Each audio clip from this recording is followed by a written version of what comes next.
Dia a todos e todas.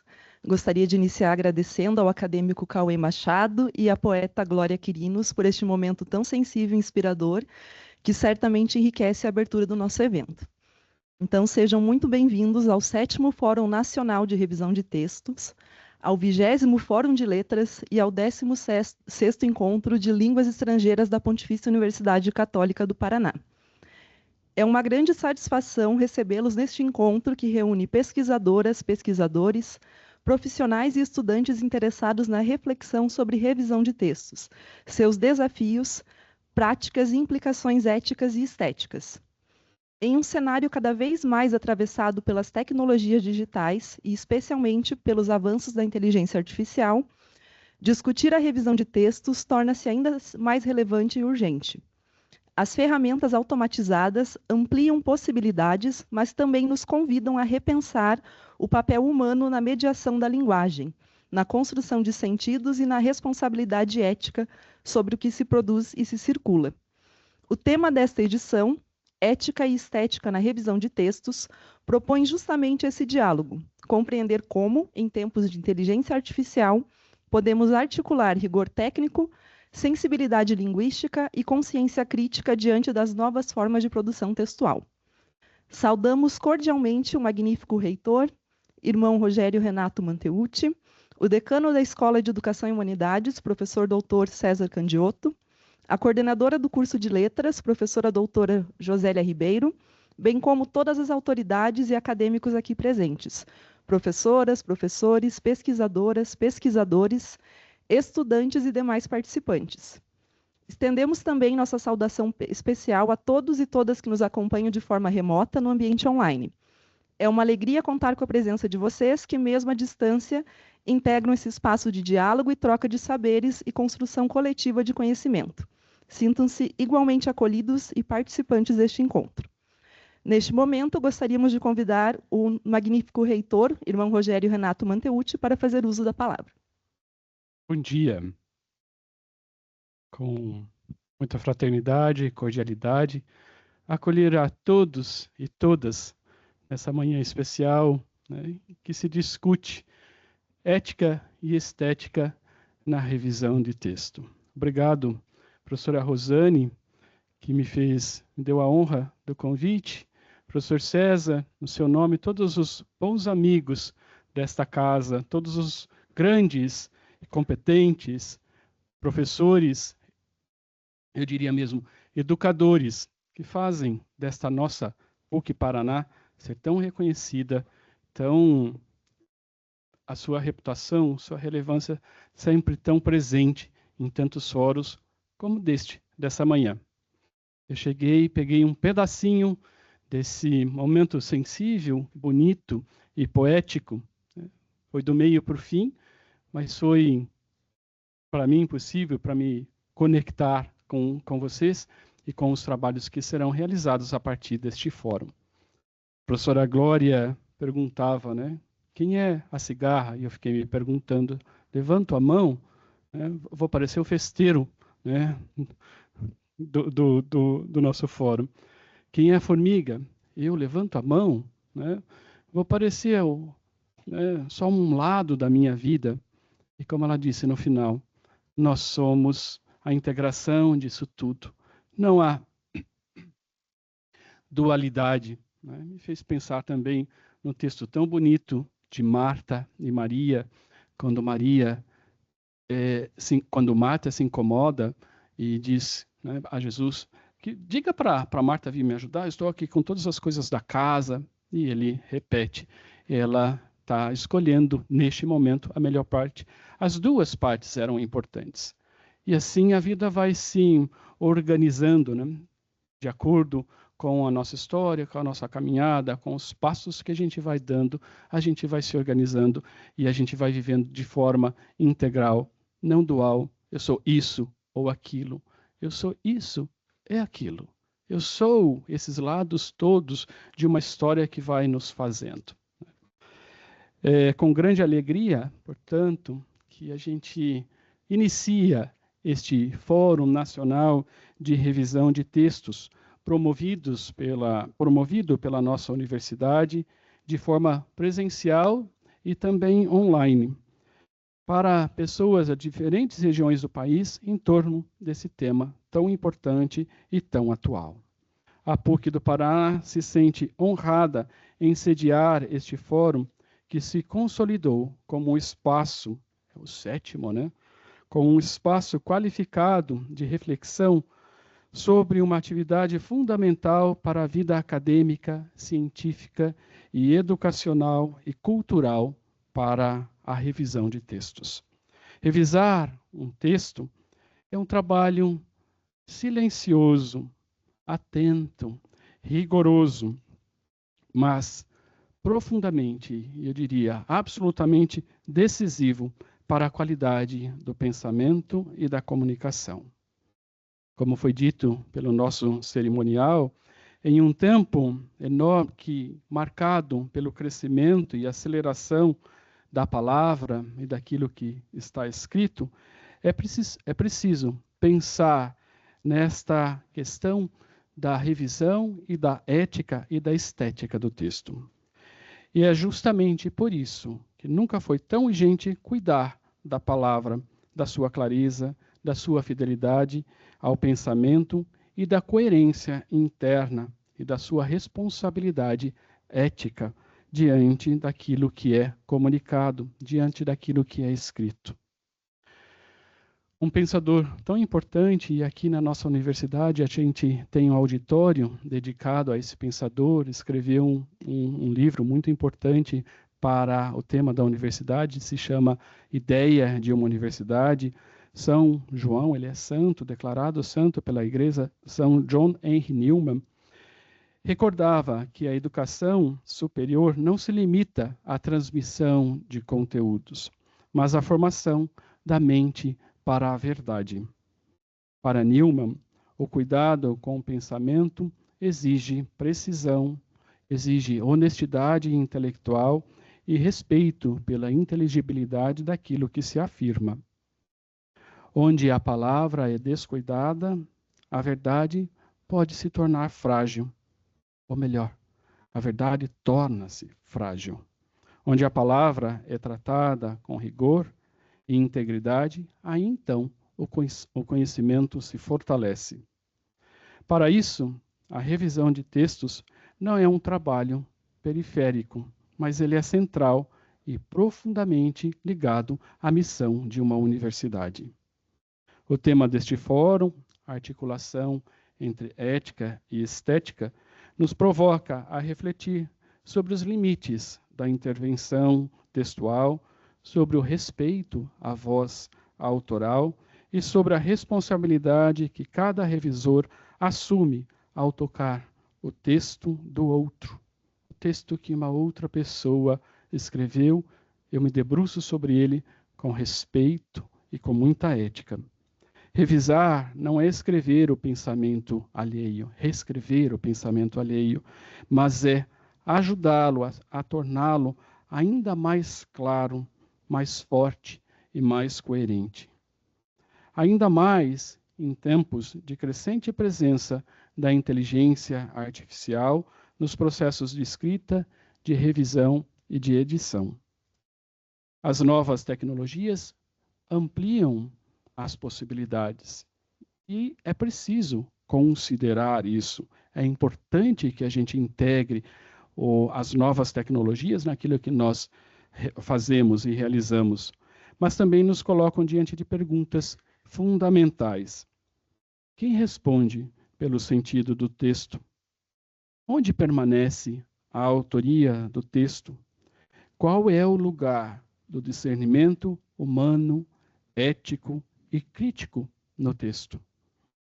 Este fórum mostra, portanto, grande maturidade ao enfrentar essas questões com a seriedade acadêmica, com a necessidade de pensar a partir da ética e da estética. Como Universidade Católica, afirmamos que o conhecimento deve estar sempre a serviço da dignidade humana, da verdade e do bem comum. No campo da linguagem, isso significa formar consciências capazes de comunicar com responsabilidade, rigor e sensibilidade humana. Cuidar da palavra é cuidar da educação, da ciência e da própria vida social. Ao acolher este fórum aqui na PUC Paraná, nossa casa reafirma a sua vocação de ser um espaço de diálogo entre saberes, entre tradição e inovação, entre ética e técnica. Que esses dias, caros professores, caros estudantes, que esses dias sejam marcados por encontros fecundos, por diálogos que fazem nascer um encontro que a gente pensa a partir desse tema tão importante, a ética e a estética, que sejam dias de debates qualificados e aprendizado mútuo. E que cada palavra aqui dita seja pensada, revisada, dita com coerência, com verdade, com humanidade, com cuidado, e seja também um gesto para construirmos juntos o mundo que todos nós desejamos. Declaro com grande satisfação oficialmente aberto o 7º Fórum Nacional de Revisão de Textos, desejando a todos vocês, um encontro excelente, um evento excelente e uma experiência que seja profundamente transformadora, que seja sempre pensado a partir da centralidade das pessoas nesse fórum tão importante, na construção daquilo que a gente vai fazer a partir dos textos, que a pessoa esteja sempre no centro de todas as decisões. Eu tenho certeza que se isso estiver para vocês como uma referência, a estética e a ética do texto estará garantido. Muito obrigado, desejo um tempo de entre interações muito próspero, muito bom para a vida, para esse momento que vocês vão se encontrar aqui. Que seja realmente o fórum para pensar ética e estética a partir das relações que vocês vão estabelecer. Um obrigado muito especial da PUC Paraná. Nós teremos que sair, eu, César, André, nós estamos com uma reunião que já se iniciou, a reunião do ciclo de governança da nossa universidade. Todas as quartas-feiras nós nos encontramos para pensar os encaminhamentos, as decisões, os objetivos que nós propomos para a nossa universidade, sempre, eu digo isso com muita frequência, sempre orientado a partir daquilo que nós queremos fazer de melhor para esta casa, para esse público, para vocês, estudantes. Então, me desculpem se eu já saio em seguida, mas desejo um tempo deste fórum muito proveitoso para todos. Muito obrigado.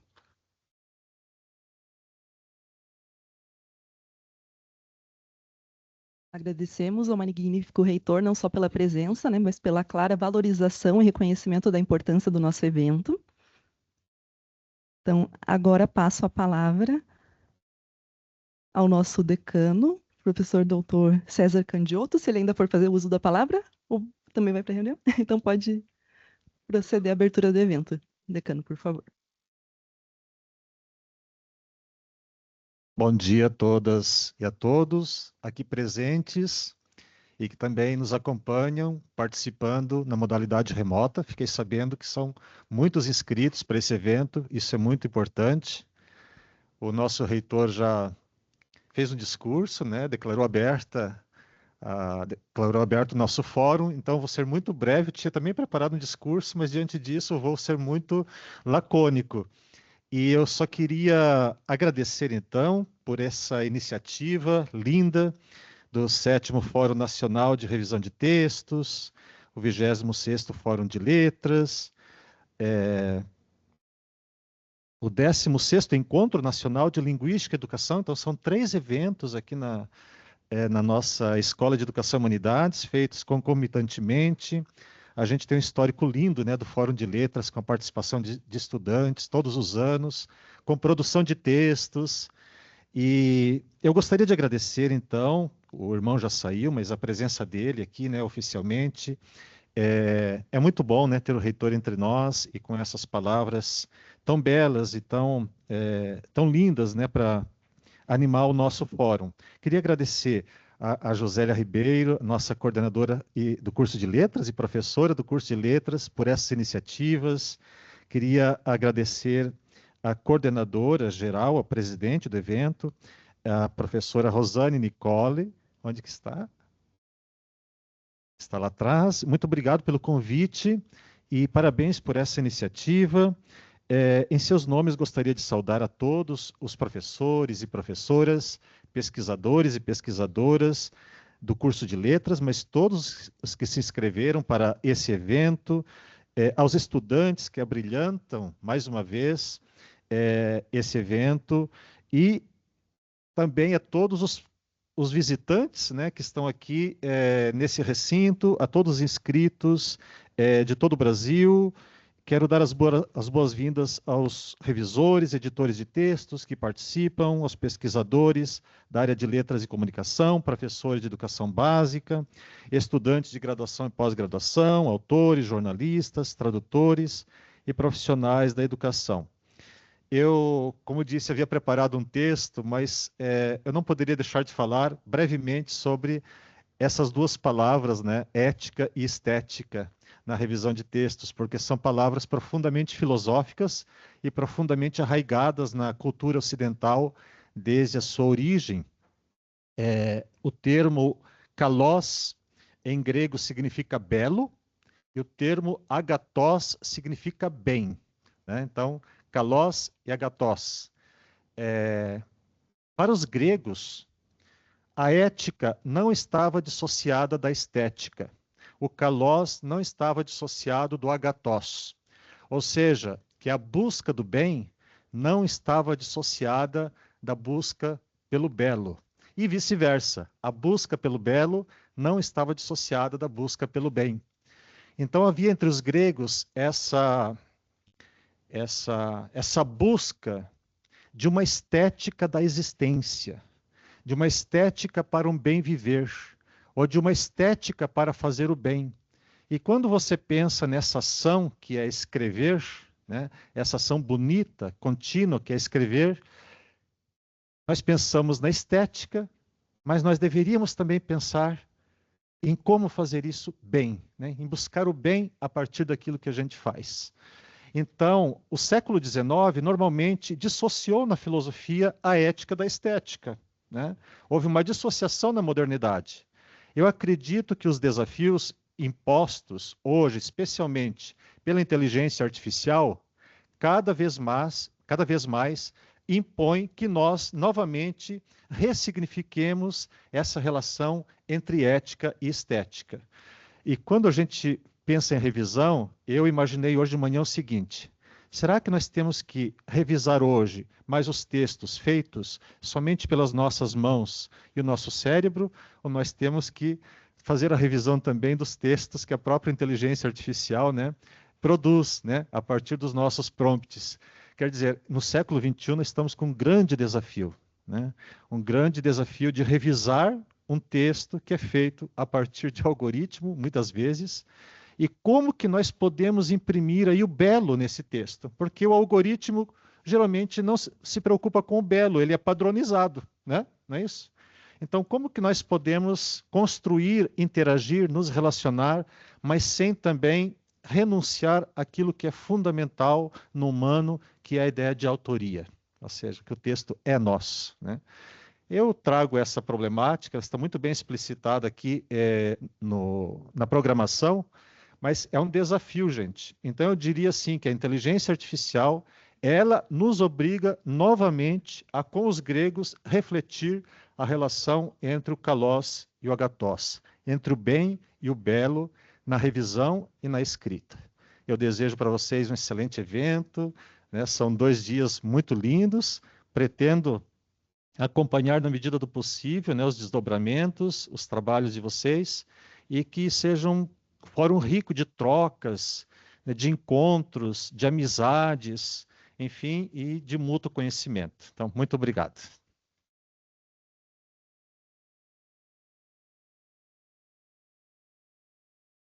Obrigada, decano, pelas palavras, também, né, pela presença, por reconhecer a importância do nosso evento, né, e que gostoso poder ouvir essas falas que realmente não são, né, só o formal do evento, né, de vir aqui, estou apresentando o evento e sejam bem-vindos, mas não, né, com reflexão, já trazendo o clima do nosso evento. Então, dando continuidade à nossa programação, passemos agora à conferência de abertura com o tema A Revisão de Textos e a Quarta Ferida Narcísica. Temos a honra de receber a professora doutora Luciana Salazar Salgado, vou pedir para ela se posicionar. A professora é autora de Ritos Genéticos Editoriais e Autorias, dentre outras obras. Publica pesquisas sobre tratamento editorial de textos há 3 décadas. Há 2 décadas, ela atua no programa de pós-graduação em Linguística e no de Literatura da Universidade Federal de São Carlos. Também leciona no programa multidisciplinar Cultura e Identidades Brasileiras, do Instituto de Estudos Brasileiros, na Universidade de São Paulo. Participa da coordenação do grupo de pesquisa Comunica, Inscrições Linguísticas, da Universidade Federal de São Carlos e do Centro Federal de Educação Tecnológica de Minas Gerais, registrado no Conselho Nacional de Desenvolvimento Científico e Tecnológico, CNPq. A mediação desta conferência ficará a cargo do professor doutor Kleber Bes Birolo Candiotto, também convido ele a tomar assento. Ele é graduado em Filosofia e em Direito pela Pontifícia Universidade Católica do Paraná, mestre em Educação também pela nossa universidade, doutor em Filosofia pela Universidade Federal de São Carlos, coordena cursos de especialização pela pós-PUC Paraná Digital, professor titular do mestrado e doutorado da PUC Paraná, desenvolve pesquisas em temas como filosofia e inteligência artificial, transhumanismo e ética dos algoritmos. Ele também conduzirá os debates e a interação com o público, né, que se dará de maneira presencial e online. Então, sejam muito bem-vindos, professores, e desejamos a todos uma excelente conferência. Muito bem, então, bom dia a todas e todos, né? É uma grande honra estar aqui, conhecer a professora Luciana. Temos um vínculo, de certa forma, né? Eu fiz meu doutorado na Universidade Federal de São Carlos, terminei lá em 2008, já tem um tempinho. Para mim é uma grande honra estar aqui por diversos motivos, né? E um deles especial é o meu forte vínculo desde o início aqui da minha atuação na universidade com o curso de letras. Eu lembro que quando eu comecei aqui era o 3º fórum, né? E hoje nós estamos aqui no 26º, né? Então, como que esse evento foi se fortificando ao longo do tempo, né? Foi ultrapassando as décadas, né? E chegando com essa riqueza que nós temos hoje aqui, né? Entre nós. E nesse ano eu lembro, Josélio, né? Que assim foi minha primeira oportunidade como professor aqui da casa, lá em 2002. E no curso de letras que eu comecei a atuar, né? E eu tive uma grande honra, assim, de ser, né, professor patrono, né, convidado como professor patrono da turma. Então, meu primeiro convite como professor homenageado de um curso de ensino superior foi aqui do curso de letras. Então, para mim é muito gratificante mesmo, né? Sendo que eu sou lá, né, do curso de filosofia. Gente, então, assim, sem delongas, aqui a minha atuação ela vai ser bem discreta, porque, obviamente, né, o brilho desse momento é da professora Luciana, que está aqui conosco, tá? A nossa metodologia vai ser simples, vai ser, então, 50 minutos de fala, tá? Então, ali, faltando 5 minutinhos, eu dou um oi para você aqui, né? Então, significa que estamos aí perto do fim. E depois a gente abre para perguntas, mais uns 10 minutinhos, né, de perguntas para vocês ficarem bem à vontade, para a gente interagir, para ter essa oportunidade também de a gente obter mais conhecimento ainda da professora Luciana, que é um tema que realmente me causou bastante curiosidade, né? Quando eu vi ali aquele tema, né? A quarta ferida narcísica, que, obviamente, fazendo ali uma referência a Freud, né? Mas com os complementos, certamente, aí de... Né? Tem um Floride, um autor que ele é muito destacado, que fala sobre essa questão da quarta ferida narcísica, né? E aí nós vamos, então, né, passar a palavra para a professora Luciana, que foi devidamente aqui apresentado, e, né, deixo bem livre mesmo a oportunidade de vocês participarem no final, e é claro, né, talvez eu não vou me aguentar, no final vou fazer alguma perguntinha também, alguma interação, né, contigo, daí, professora, fique bem à vontade. Já que você...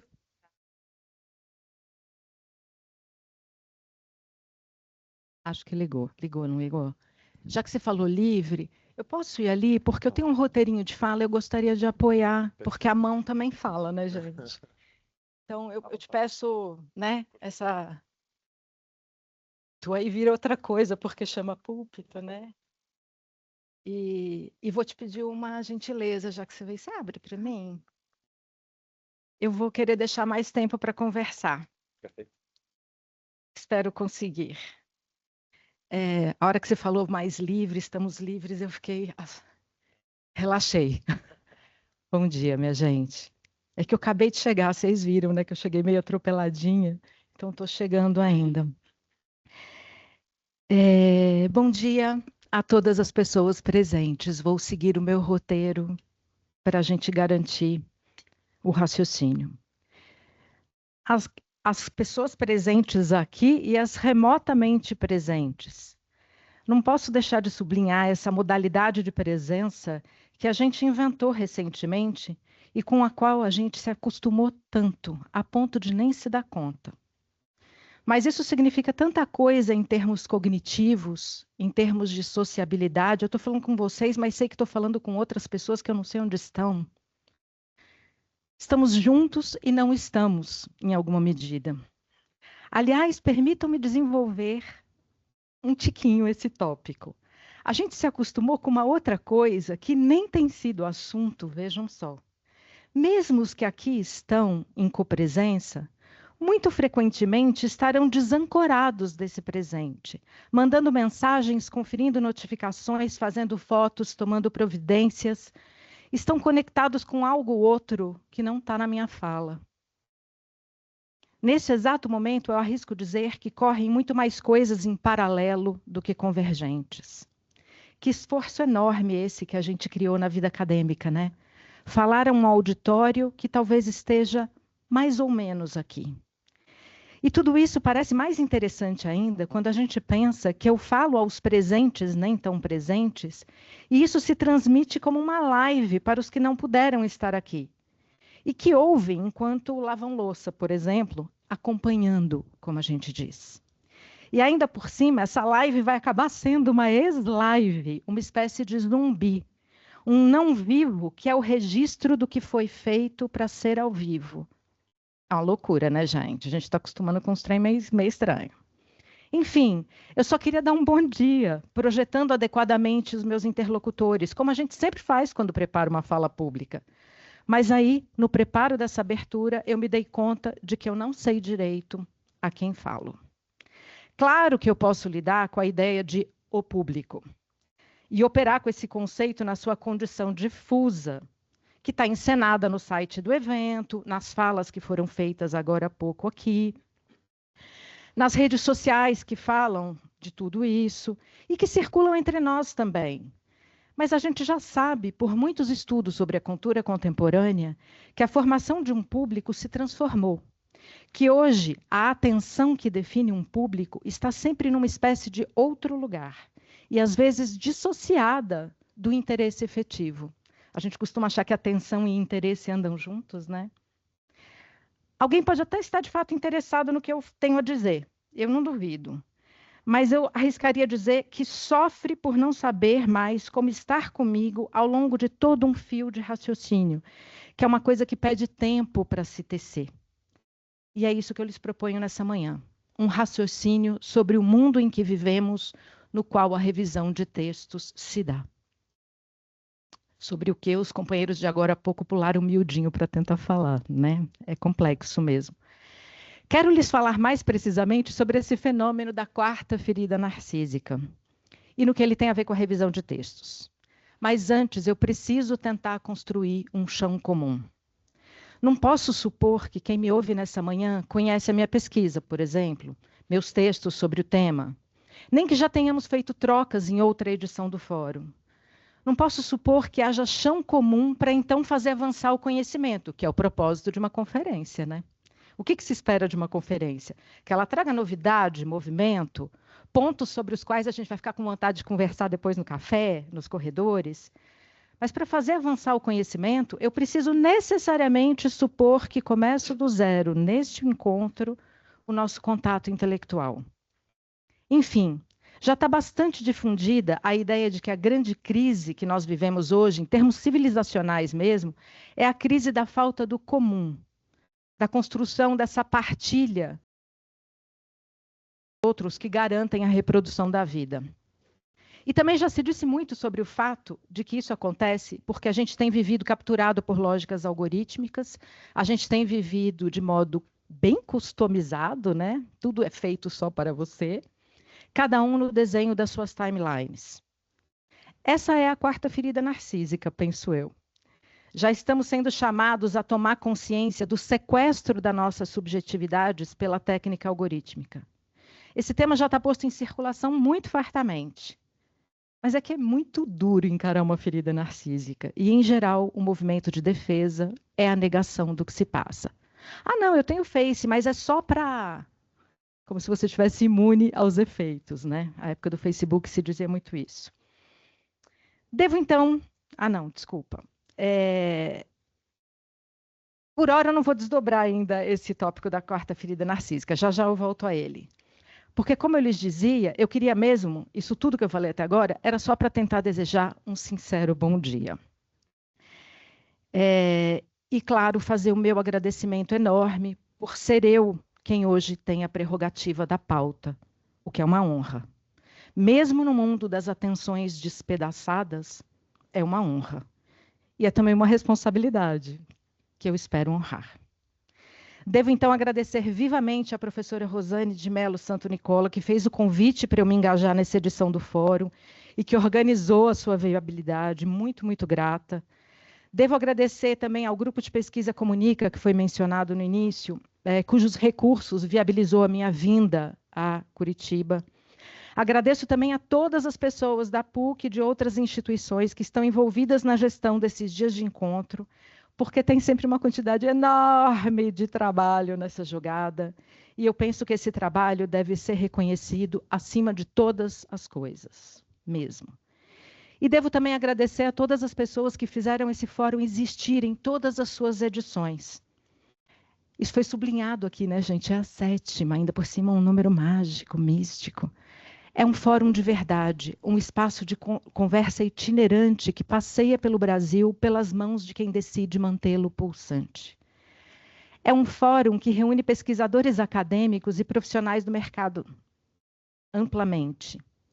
Eu pus não acadêmico aqui, mas eu nem acho que vale mais essa dicotomia. É um fórum que prioriza os momentos coletivos em plenárias e que vai ganhando, claro, as cores do lugar onde acontece.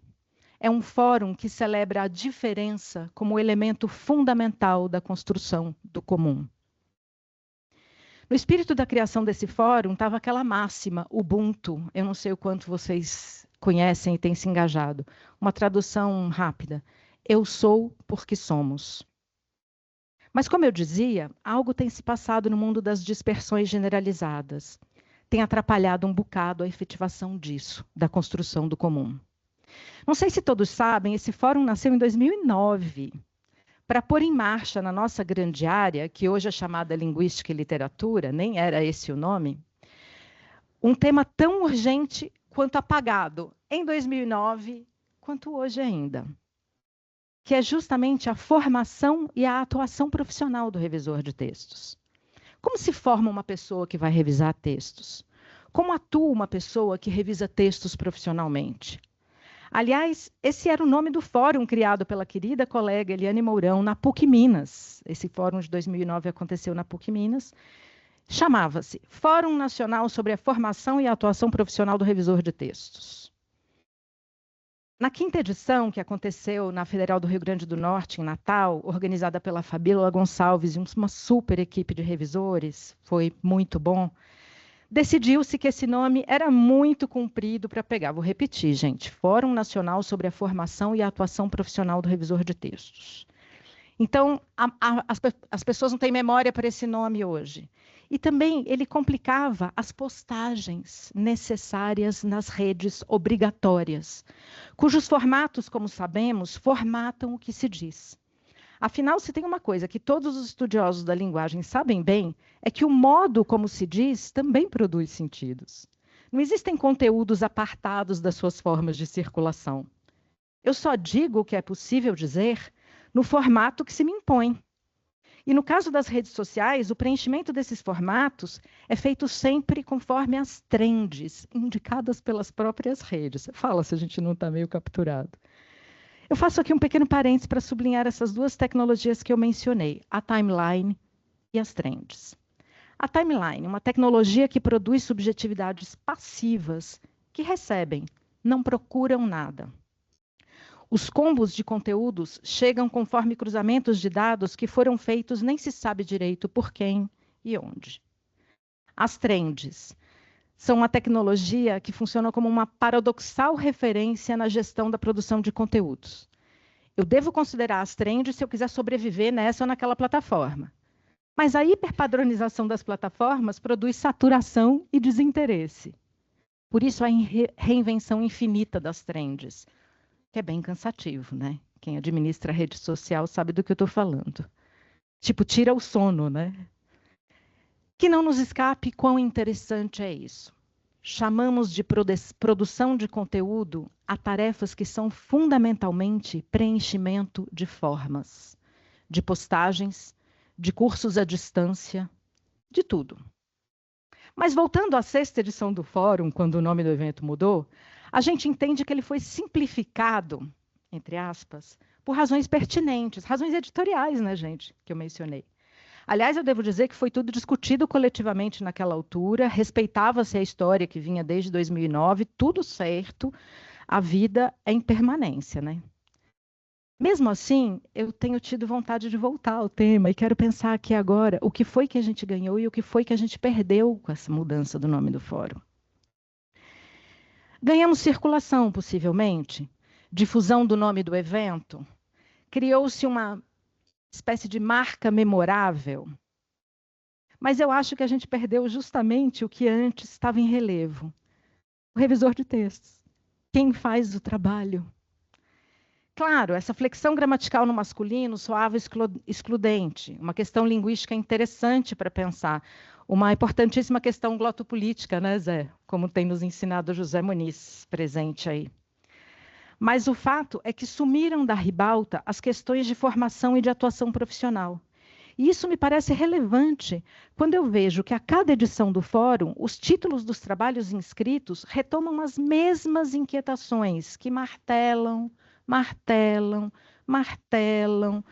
ainda como na edição de 2009 se discute muito sobre como estabelecer o valor de uma lauda. E não página, gente, que é uma palavra que ainda rola por aí, né? A lauda é a relação massa de texto, tempo de trabalho, tipo de trabalho. A página é uma unidade gráfica. Ainda se discute sobre o revisor de texto ser ou não ser um coautor. Isso me impressiona bastante, porque há uma fartíssima produção bibliográfica sobre o tema. Conversava com Felícia há pouco a respeito disso, né? Mas essa questão ainda aparece como se fosse a primeira vez que ela se coloca. Sobre as relações entre correção e revisão. Coisas tão distintas quanto homologadas ainda, e sobretudo por contratantes, né? Quem é revisor de texto sabe quantas vezes você é contratado para corrigir. Aí você fala, ai, gente, corrigir é um pedaço de um pedaço, de um pedacinho de um pedaço do trabalho. E aí, corrigir é sempre também corrigir em relação a quê? Né? Corrigir assim, intransitivo, nem existe. Outro tópico que se repete, e decorre dessa questão da confusão entre correção e revisão, que é a flutuação terminológica, para designar as várias etapas de trabalho sobre um texto que se prepara para ganhar a vida pública. Nossa, desde 2007, do texto importantíssimo da Cristina Yamazaki, uma quantidade enorme de pesquisas, mestrado, doutorado se produziu, mas é interessante a gente ver que não chegou, não foi lido. Não sei, estou partilhando com vocês a minha inquietação. Enfim, de onde vejo esse fórum, que está agora na 7ª edição, generosamente acolhido por essa casa, eu entendo que ele segue sendo uma potência agregadora de interessados no ofício, nos ofícios correlatos, não só de gente dos estudos da edição, mas das práticas efetivas de mercado. Essa é uma riqueza desse fórum, né? Ele não está fechado numa pesquisa acadêmica, porque não existe essa pesquisa senão na relação com essas práticas, né? Mas eu penso que o fórum ainda não conseguiu construir propriamente um comum. Por isso, essas questões que eu mencionei voltam. Bom, mas quem disse que a vida é uma linha reta, né? Um eterno andar para frente como um progresso celebrado pelos futuristas do início do século XX, lembram? Que anda tão na moda de novo, né? Embora esteja na moda o que lá fizeram os amigos de Marinetti, celebrando a máquina, a tecnologia, a velocidade, a violência, embora o recente manifesto do CEO da Palantir nos confronte com esse retorno doloroso, espaços como este ainda são lugares para a gente procurar entender o que se passa e, penso eu, de verdade, sermos capazes de transformar o estado de coisas. A inteligência é coletiva. E para ser coletivo, a gente tem que conseguir se encontrar e se ouvir. Só se é criativo nas experiências de alteridade. Se eu olho com esses olhos para o fórum, vamos dizer assim, antropofágicos em vez de futuristas, né, para me contrapor aí, Marinetti, seus amigos e a atualização disso. Podemos falar a respeito dessa atualização depois, se quiserem, pelas Big Tech. Se eu olho com esses olhos para tudo o que recorre a cada edição do fórum, posso enxergar que, embora tanta coisa se repita, algo mudou. Nós não estamos rodando em círculos. Acumulamos experiências de reunião, de reunirmos-nos, que nos permitem dar sustentação ao estado de abertura. Abertura para o que der e vier.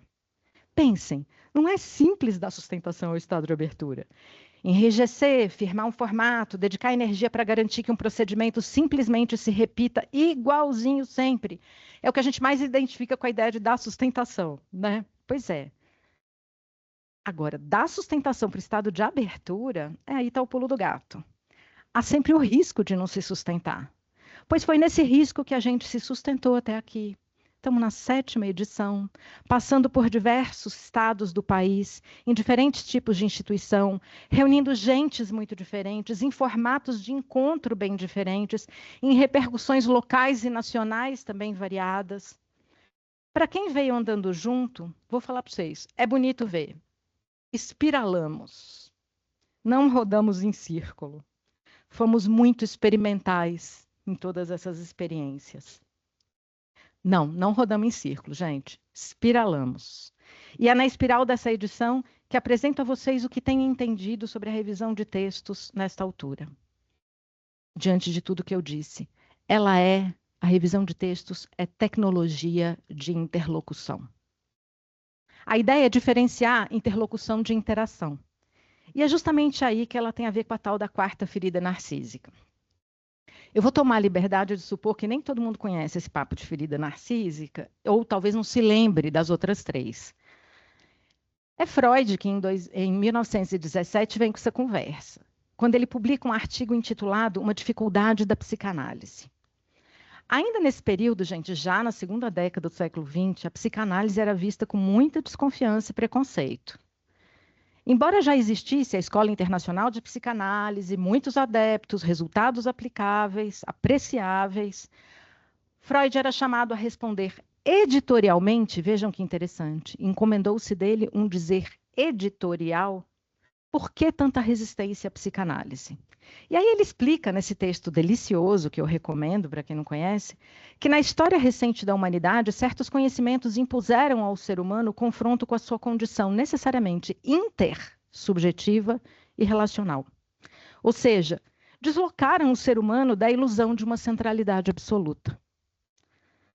Ele diz que a primeira ferida narcísica se dá com o golpe cosmológico, com a obra de Copérnico, no século XVI, que afirmava que a Terra é muito menor que o Sol, ainda por cima, ela que roda em torno dele. A Terra não era mais o centro do universo. Sabemos quanta gente foi para a fogueira por conta disso. A segunda ferida narcísica se deu com o que o Freud chama de golpe biológico, quando as pesquisas de Charles Darwin, no século XIX, mostraram que o humano não é um ser diferente dos animais ou superior a eles. O humano tem ascendência animal, relacionando-se mais estreitamente com alguns, mais distantemente de outros. Ele faz parte de um todo vivo que lhe transcende em muito. O problema ambiental que enfrentamos hoje, no grau que enfrentamos hoje, tem tudo a ver com a negação desse entendimento, né? E segundo Freud, a psicanálise seria a produtora da terceira ferida narcísica. Daí a resistência a ela, é o golpe psicológico. porque mostra que o sujeito não é o senhor em sua própria casa. Essa é uma frase antológica, né, do Freud. O sujeito é cindido na origem, escapa a si próprio, é atravessado pelo inconsciente. Não existe uma consciência central definidora da pessoa, mas há dispersões, contradições e um imenso esforço de coesão entre elas. É o que a linguista, não sei se vocês conhecem, Jacqueline Autier-Revus, chama de a necessária ilusão do um. Eu acho maravilhoso isso. A subjetividade como a necessária ilusão do um e um trabalho enorme de sutura das dispersões, né? Pois, segundo essa lógica, a gente pode ver que a quarta ferida é o golpe mediológico das mediações. De muitos modos, o círculo de Bakhtin já apontava para isso. Mas nós podemos dizer que desde 2005, quando as interfaces editáveis, basicamente a blogosfera, podemos falar sobre isso se vocês quiserem, puseram em novo patamar as interações humano-máquina. Ao mesmo tempo que foram sendo desenvolvidas novas formas de captura de dados, da atenção, do tempo, dos hábitos de vida, também se desenvolveram as resistências a enfrentar isso.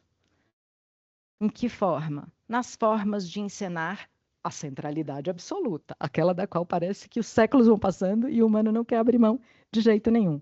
Os avatares, os perfis, as redes sociais em que se postam atividades pessoais, íntimas até, e sobretudo as celebrities, são sintomas dessa recusa. Sintomas dessa urgência em garantir-se como centro de um universo. O perecimento das celebrities é um fenômeno interessante de examinar, porque vai mostrando justamente como perece essa ilusão de ser centro de um universo, né? Por isso se sofre tanto quando uma celebrity é cancelada, porque cada um desses casos mostra como funciona o mundo, efetivamente pelas mediações, pelos valores relacionais, cada vez mais pelas mediações programadas maquinicamente, pelas máquinas de autoaprendizado. É uma escala importante no problema. E a revisão de textos? Onde entrei? Pois desde o meu bom dia, eu acho que eu estou falando disso pelo modo como eu vim falando. Quando eu pensava como falar, a quem devo falar? Com que termos, que prosódia, que sintaxe, que semântica eu deveria evocar num texto para um público difuso e que eu podia apostar que provavelmente desatento, talvez aflito com o tempo escoando enquanto eu falo? Pois o revisor de textos opera aí com essa sensação. Ele é uma espécie de sparring, né, que esgrima com o autor para tornar seu texto mais proficiente. É também companheiro, tem que ser nessa jornada. O sparring é o rival companheiro, essa figura do sparring é muito interessante. Acolhe o autor na sua jornada, ciente e dando ciência a ele de que se trata de percurso, de caminhada. É esse o papo, por exemplo, quando autores experientes agradecem aos profissionais que deram tratamento editorial aos seus textos, não é? Sempre. Enquanto eu escrevia esse texto, peguei na estante ao lado um volume qualquer só para espiar. Juro para vocês que foi assim, aleatoriamente. Lá estava o filósofo Bruno Latour, experiente escritor, agradecendo a seu revisor. Ele passa por um monte de nomes que viabilizaram o livro A Caixa de Pandora e diz no final, cito, minha maior gratidão, contudo, vai para John Trask, que burilou o estilo e a lógica do manuscrito. Caso os leitores não fiquem satisfeitos com o resultado, queiram imaginar a selva emaranhada pela qual John conseguiu abrir caminho. O que um revisor de textos faz é ajudar a abrir caminho no rumo da prosa de um outro. É pura interlocução. Ele entende que o que ele marca no texto do outro é uma leitura que pretende cercar muitas leituras futuras possíveis, mas sabendo que é impossível. Se ele pode ajudar, diante disso, a garantir que certos percursos de leitura se apresentem como preferenciais. Esse é o rigor possível, né? A interlocução, esse abrir caminho na selva emaranhada, supõe a deixis discursiva. Quem fala quem? Em que topografia, lugares? Em que cronografia, tempos? Os conteúdos de um texto não emergem de uma língua original mítica sempre a mesma. Os dizeres são também os seus modos de dizer, né? Situados socialmente, ancorados historicamente. Talvez você esteja achando, nossa, a gente já sabe isso, mas vocês sabem também que acho que só a gente sabe disso, né? Considerando tudo isso, a interlocução é uma atenção genuína ao que um outro diz e por isso, pode ser a construção com ele, com esse outro, do que se entende que é preciso dizer naquele texto em que estão juntos trabalhando. A revisão de textos é a realização disso profissionalmente. Por isso, supõe um conjunto de técnicas que buscam garantir a qualidade desse tipo de relação interlocutiva. É um trabalho sofisticado que mobiliza conhecimentos de diversas ordens.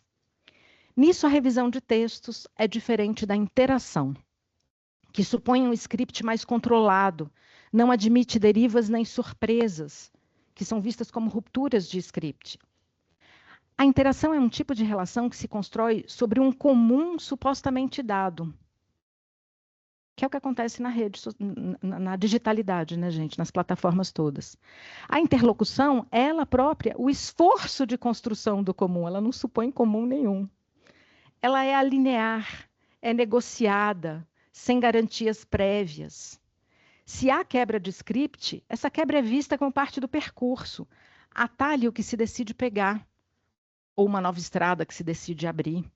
Actuação. A interação visa ao cumprimento de uma meta. A interlocução nem tem certeza de onde quer chegar. Sabe que quer ir e chegar. E vejam que eu falava lá no início das atenções despedaçadas, das aflições que nos desancoram de nosso presente. Todas elas produzidas por urgências que as 1000 notificações e a chamada capacidade multitarefa, porque tem gente que acha bonito isso, né? Falar, nossa capacidade multitarefa tem engendrado. Pois é. Junto com a passividade que as timelines e as trends impõem, de que falei há pouco, vem esse cansaço que justifica a passividade. As múltiplas tarefas simultâneas, as mensagens de trabalho que nos chegam aos domingos no WhatsApp, as dezenas de formulários semanais cujo preenchimento nos é pedido assim, não, é uma coisinha rapidinho.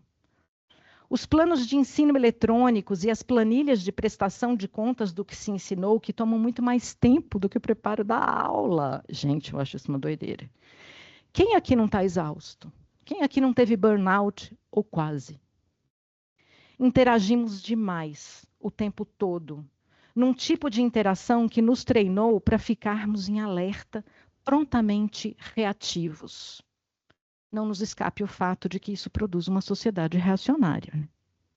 Vote, preencha, clique, colhe o código, escaneie o QR Code, envie, reenvie, curta, aceite os termos, comente, ative o sininho. E aí vem o revisor de texto querer discutir a pertinência de um termo, a eficácia de uma construção, a adequação de uma padronização.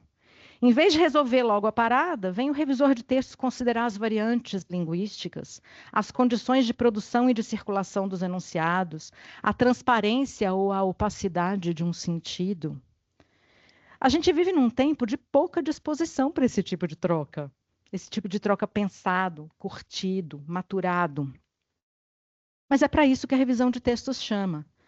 Tipo, autor, vem cá ver o que se pode ler nesse texto. E aí ele tem que lidar, ele, autor, com o fato de que o texto nem é exatamente dele, mas do mundo em que ele pretende que o texto circule. E então é preciso pensar esse mundo, pensar na vida que esse texto vai ter nesse mundo. E ainda por cima, que quando esse texto circular nesse mundo, ele também construirá esse mundo. As tecnologias de interlocução, portanto, está óbvio, penso eu, não são protocolos aplicáveis. Claro que há protocolos na base de trabalho, mas as tecnologias de interlocução são manejo dos protocolos. Por isso, a gente não para de falar de formação e atuação profissional de revisor de textos. Tem muita coisa na jogada. A revisão de textos escancara para o autor que tudo é mediado, que os sentidos se produzem na injunção de regras, normas, muitas tácitas, né, gente? Não é só aquela norma que está explicitada. Funcionamentos das casas editoriais, outras instituições, capitais simbólicos, posições no campo. Essa é uma ferida que quem quer pensar a autoria como centralidade absoluta não é capaz de suportar. Não há dúvida de que o autor é importante, mas nada que faz do texto autoral um texto publicado é menos importante. A autoria é um nó numa rede. Está aí a quarta ferida narcísica estampada no trabalho de ser interlocutor na revisão de textos. E aí é lógico que num mundo de gente treinada para reagir aflitamente a tudo, a revisão de textos pode ser percebida como um perigo, né, gente? O perigo de libertar os sujeitos da ilusão de centralidade absoluta e da mera reprodução de protocolos. Não é à toa que a gente tem visto revisores serem tratados como trabalhadores de segunda classe na hierarquia intelectual. Mais mal remunerados, ficar velhinha é bom porque dá legitimidade a isso que eu vou falar agora. Mais mal remunerados do que já foram. Sem espaços adequados, inclusive nas universidades, que deveriam ser o lugar maior da interlocução, né? E nos cursos de letras, me parece, fundamentalmente. Bom, é evidente que tudo isso que eu falei dá muito mais o que dizer, mas eu devo respeitar o tempo que me propuseram, e depois de tudo que eu disse, eu entendo que eu tenho que arcar com as consequências de ter dito o que eu disse, sabendo que eu deixei de dizer um monte de coisa, né? Dá vontade de pôr uma nota de rodapé no que eu fui falando, né? Mas eu espero que nisso as perguntas me ajudem, tanto as de agora quanto as de ocasiões futuras, porque eu realmente gostaria de pensar aqui que nesse momento se iniciam os trabalhos da 7ª edição, mas vai haver a 8ª, a 9ª, a 10ª, para a gente ir espiralando. Muito obrigada.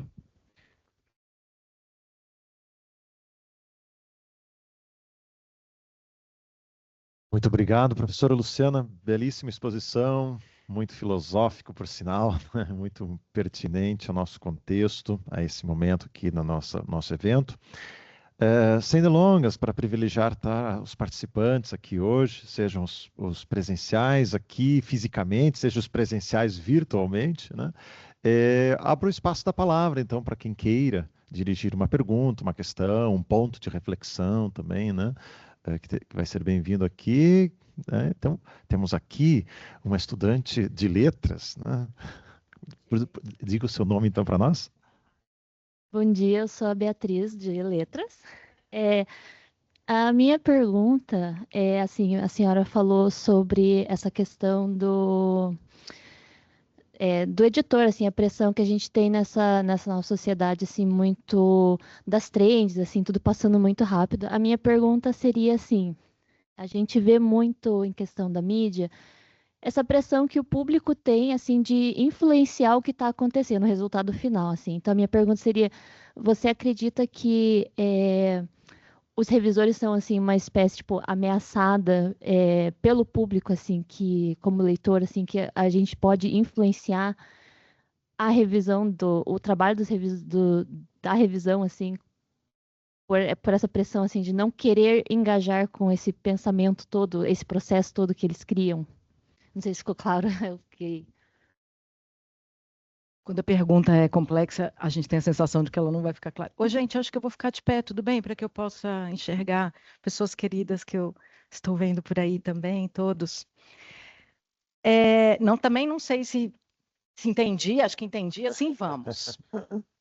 Somos da área que sabemos que o sentido é uma loucura, né, no fim das contas. Eu acho que você vai no coração do problema que está me encafifando, que é assim, sobre a parte, o revisor de texto pode influenciar em alguma coisa, eu tento falar depois, mas eu te diria assim, você usou a palavra trends, muito rápido, questão da mídia, a influência do público. Eu acho que isso tudo é meio uma espécie de mesma coisa, que é um funcionamento do mundo do trabalho em geral. Né? Eu realmente acho louco que a gente se habituou a receber o WhatsApp de trabalho no domingo. Aliás, eu nem sei o que o trabalho está fazendo no WhatsApp. Entendeu? Isso mereceria uma grande conversa. A gente foi deixando chegar. Aí você fala assim, nossa, mas a gente é besta, como é que a gente foi deixando chegar? Essas coisas são complexas, né? Então, a ideia das trends e a ideia do público, da influência do público, eu já acho que é a primeira coisa que a gente tem que se perguntar, porque a gente não sabe quem é o público. As trends são dadas pelas empresas que nos dizem que essa é a trend, que esse é o público. A grande luta, penso eu, é a abertura dos algoritmos. Os algoritmos dos planos de negócios, as plataformas, todas elas, todas, as redes sociais, inclusive, são planos de negócios. São negócios privados. A gente não desenvolveu outro modo de fazer esse tipo de troca. A gente devia estar tudo com Linux instalado nos computadores, usando outras redes. Mas, na real, essas que se hegemonizaram são planos de negócios. A grande luta é, esses planos de negócios têm que dizer se contém glúten. É meio essa viagem, entendeu? Como é que funciona o seu algoritmo? Como é que você me oferece? Por que a minha timeline está montada desse jeito? Por que é esse o sistema de recomendações de vídeos que eu recebo quando assisto a um vídeo? Né? A gente acostumou com essa ideia de uma interface meio mágica. Né? Eu nem sei como as coisas se constelam nessa tela que aparece para mim, mas elas se constelam com um monte de decisões políticas, econômicas, né? Que a gente deveria conhecer. Então, tem uma questão de fundo na sua pergunta, que não é só para os revisores de texto. Né? Essa epidemia, talvez eu me repita, mas não é ocioso, penso, essa epidemia de ansiedade e depressão que temos vivido, que é planetária, ela decorre fundamentalmente do modo como a técnica hoje hegemônica funciona. E eu vou falar para vocês me quebraram aqui, porque eu achei que ia ter um monte de gente no celular, e eu olhava, a pessoa estava me olhando, eu falei, nossa, ganhei do celular! É raro, quem dá aula sabe do que eu estou falando. E aí a culpa não é do menino que está no celular, não. Tem a coisa do vício, da dopamina, isso todo mundo já conhece bem essa história. Então, eu acho que na sua questão tem um fundo que é, quando você é revisor de textos de qualquer instituição e alguém te diz, essas são as trends, produza nessa direção, tudo bem, você tem boleto para pagar, você é um trabalhador, estamos aí discutindo o fim da escala 6x1 e uma série de outras coisas que são necessárias no mundo do trabalho em geral. Então, o revisor de texto também não pode resolver que ele vai fazer a revolução naquele dia daquela postagem. Claro que não. Entendo isso. Mas a consciência disso e a busca por espaços multiplicadores do entendimento do que se passa é muito crucial. Né? A gente deixou de entender o que é isso, que vulgarmente a gente chama de a internet, que é uma espécie de tudo que é digital entra nesse termo, né? Porque lá nos anos 90, a gente foi aprendendo a aceitar os termos de uso sem ler, por exemplo. Né? Isso tem uma história, não sei se vai caber aqui, se alguém vai querer falar sobre isso, tem uma história de comportamento social que levou a esse estado de coisas. Aí você fala, nossa, meu Deus, que notícia horrorosa. Não, eu acho que é uma notícia boa. Porque se foi a gente que fez, a gente pode desfazer, a gente pode fazer de outro jeito. Né? A máquina não é o que a máquina é, ela é o que fizemos dela. E é impressionante como isso parece que sumiu do entendimento das pessoas, de todos os usuários. E aí eu fico me perguntando hoje, quem são os usuários das máquinas? Meio que todo mundo, né? Você não precisa ser um celular para ser um usuário. Todo o sistema vai... Gente, pensaram que não existe mais ilha deserta? Não dá mais para escrever um romance da ilha deserta? Porque está tudo esquadrinhado, calculado, né? E as vidas também estão. Né? O pertencimento cidadão está capturado pelos algoritmos. Para você ter acesso aos serviços que te tornam um cidadão, você foi capturado. Nós chegamos nesse paradoxo. Né? Então, eu fico assim, eu te entendo, mas eu acho que, talvez, no caso da revisão de textos, que as pessoas entendam o que é revisão de textos, me parece que é a grande militância que todo trabalhador no mercado editorial tem que ter, que é assim, não, a revisão de textos não é uma interação, que eu envio, clico, escolho, preencho. Eu tenho que pensar quantas vezes eu tenho que levantar e pesquisar para poder continuar dizendo como eu acho que aquele texto deve ser calibrado e não necessariamente corrigido. Né? A revisão de textos convida a humanidade de que falava o magnífico reitor, a condição humana, né, da alteridade que nos constitui. E aí eu acho, vou fechar aqui, porque você viu que a gente pode encontrar uns 4 dias para conversar, né? Mas eu acho que o revisor de textos tem na mão é uma compreensão muito clara, muito fina, e nesse momento, muito sofrida, de que é isso que estão matando, que é a interlocução. Né? Não tem problema nenhum ter IA que faz texto. Se todo mundo entende que aquele texto é o começo de um processo, e não o texto per se. O problema não são as ferramentas, o problema é a nossa relação com as ferramentas e o que nós estamos entendendo dela. Então, eu fico pensando que o que dá para fazer para ser bem pragmática, né? A utopia é: viveremos um mundo lindo em que os revisores de texto ganharão super bem, serão louvados, como apareceu na fala aqui hoje e tal. Mas, pragmaticamente, para já, a gente precisa que as pessoas entendam o que é a revisão de textos, o que ela faz. Porque isso permite dizer o que é um texto. Um texto não é um arranjinho linear de linhas, né, gente? Não é a coisa da deixis discursiva de que eu falava. Então, eu acho que essa é a militância pragmática para já. Revisão de textos são várias etapas, tem flutuação terminológica, o que acontece no texto. Não, na vida acadêmica acontece muito isso, provavelmente alguém já viveu aqui. Vou dar só mais esse exemplo e encerro. O cara terminou o doutorado e te contratou para revisar. Vamos pensar uma situação bem frequente. Aí ele te entrega e vai embora para parar e descansar, que ele está exausto que ele terminou de escrever. Você fala: não, cara, eu preciso de você. Você não pode sumir. Eu não vou fechar o seu texto, eu vou revisar o seu texto. Eu vou rever com você. Você vai precisar tomar uma porrada de decisões. E o texto não é seu. Como que você toma essas decisões? Junto, com argumento, balizado por técnicas, por entendimento do que é aquele texto. Não rola isso, do cara falar assim: então enquanto você termina aí, eu vou para a praia. Não vai, não. Né? A gente tem que fechar junto. Então, eu penso que é um momento muito difícil e que o revisor é muito maltratado, porque ele exige das pessoas isso. Pensa, olha, será que é isso mesmo? A última coisa que as pessoas estão com disposição de fazer é: pensa em uma questão. Esse é o nó. Isso define a revisão de textos e é isso que está impossível de fazer com tranquilidade no mundo que nós estamos vivendo. Então, o revisor de textos, eu acho ele hoje... Zé Muniz tem um texto que fala, né, que o revisor de texto é esse maldito. Eu acho que ele está bem maldito hoje porque ele mexe na quarta ferida narcísica. Vou parar porque acho que outras pessoas podem querer falar outra coisa. Mais alguém, pessoal? Aqui, colega. Bom dia. Bom dia, Luciana. Só estou aqui. Com o microfone e a gente não sabe onde a pessoa está. Estou. Eu vou fazer o papel da advogada do diabo e vou perguntar sobre a quarta ferida narcísica no revisor. Né? Eu vou falar que eu sou revisora, né? Então eu estou falando de mim também, né? Eu lembrei de um caso recente que aconteceu comigo, né? Eu, como autora de um texto, né? Um artigo para uma revista científica, uma revista que tem equipe de revisão profissional, né? Porque nem sempre as revistas acadêmicas conseguem ter, enfim, né? Isso é um outro problema.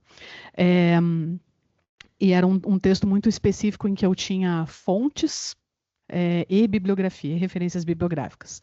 Então, eu tinha documentos que foram analisados, né, no meu artigo, e depois tinha as referências bibliográficas, que foram os textos que eu consultei para construir o meu raciocínio, o método, análise e tudo mais. Ao referenciar essas fontes, eu separei, né, coloquei referência das fontes e referências bibliográficas. As fontes, elas tinham uma espécie de código, né, para referência, que eram cartas, não tinha como colocar o sobrenome, enfim, era muito complicado, eram dezenas de documentos. E eu tive um trabalhão, né, para construir os códigos de cada uma das cartas. Depois tinha a citação dessas cartas no corpo do texto. Elas foram referenciadas no texto com esses códigos e, ao final do texto, né, o leitor, a leitora poderia conferir as referências das fontes a partir desses códigos. Muito bem. E eu coloquei uma nota de rodapé também explicando todo esse processo, né, para quem fosse ler o meu texto. Quando eu recebi o texto de volta da revisão, né, depois o artigo foi aprovado pelos pareceristas, passou por essa revisão profissional da revista e voltou para que eu aprovasse essa revisão.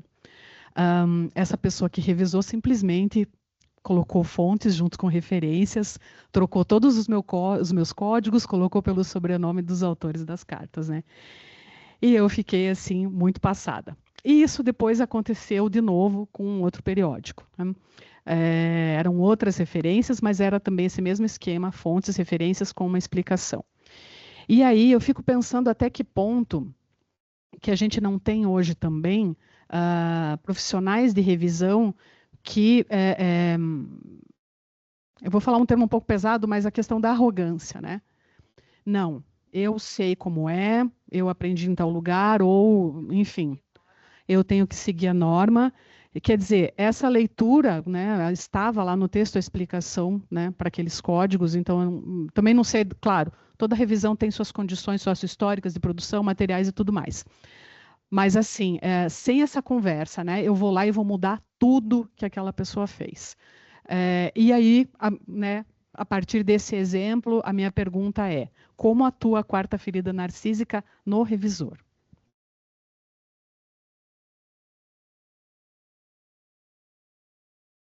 Posso ir? Eu sempre acho, quando a galera está interessada, a gente tinha que ter mais uns 2 dias, né?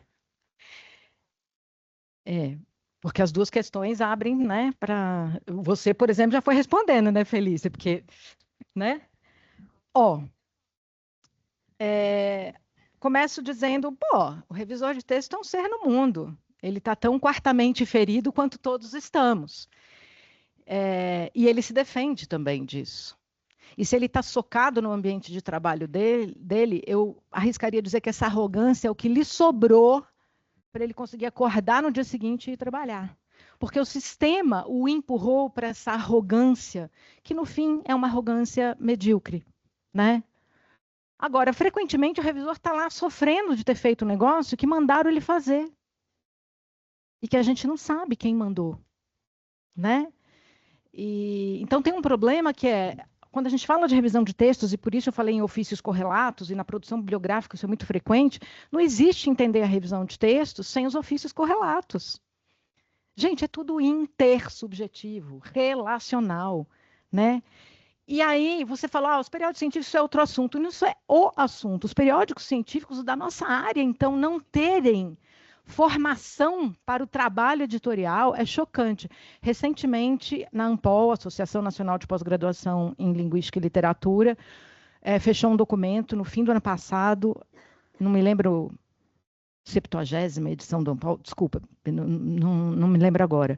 Mas, enfim, fechou um documento em que se decide apresentar uma carta, porque o fórum ele não tem nenhum poder legislativo, mas apresentar uma carta a todos os reitores de todas as instituições de ensino superior do Brasil, dizendo assim, escuta, o cara que está cuidando do periódico precisa de tempo para cuidar do periódico, precisa de entender o que é editar um periódico, porque na nossa área, tão afinada com essas questões, frequentemente quem está diante de um periódico é um professor que está dando um monte de aula, orientando, fazendo um monte de coisa, e aquilo é mais uma coisa que vem, como a gente fala muito do tripé, né, mas na verdade é um quadripé, porque a parte administrativa, quem é das universidades públicas sabe do que eu estou falando.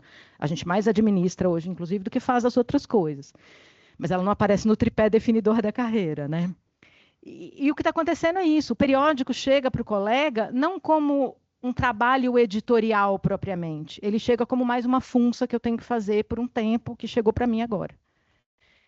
Então, eu acho que esse é o fundo do problema que você menciona. Mas há outras questões muito interessantes que eu gostaria de pontuar. Primeiro, trabalhar com fonte documental é sempre um nó. Porque nos periódicos científicos, em outras formas de publicação, que operam muito sem formação adequada para reflexão, premidos pelo tempo os periódicos são avaliados, enfim, a coisa do tempo que você mencionou, né? É sempre para ontem, né? Como é que eu vou deixar de aplicar um protocolo para pensar assim, nossa, mas esses documentos aqui são específicos, nossa, mas essa pessoa fez uma coisa que não está na ABNT 6023, enfim, não está na norma, na Vancouver, não sei das quantas, ou na norma da revista, ela aplica um protocolo. Esse eu acho que é o primeiro problema. Ela não maneja o protocolo, ela aplica.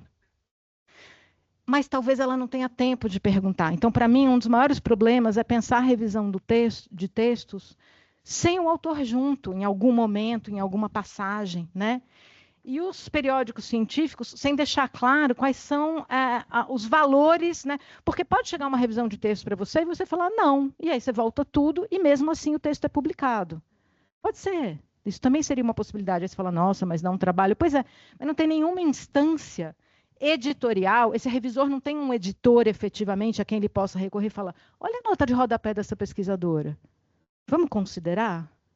Vamos deixar assim nesse caso? Porque, inclusive, gente, com os periódicos digitais, dá para fazer o que a gente quiser em termos de formato de texto. Essa foi uma liberdade que a gente ganhou, quem é velhinho aqui, em relação aos periódicos impressos. Então, o tipo da coisa que dá para inventar, dá para criar, mas aí eu chego num outro ponto. Você foi criativa, você foi punida porque você foi criativa. Ser criativo na pesquisa, isso é uma denúncia, gente.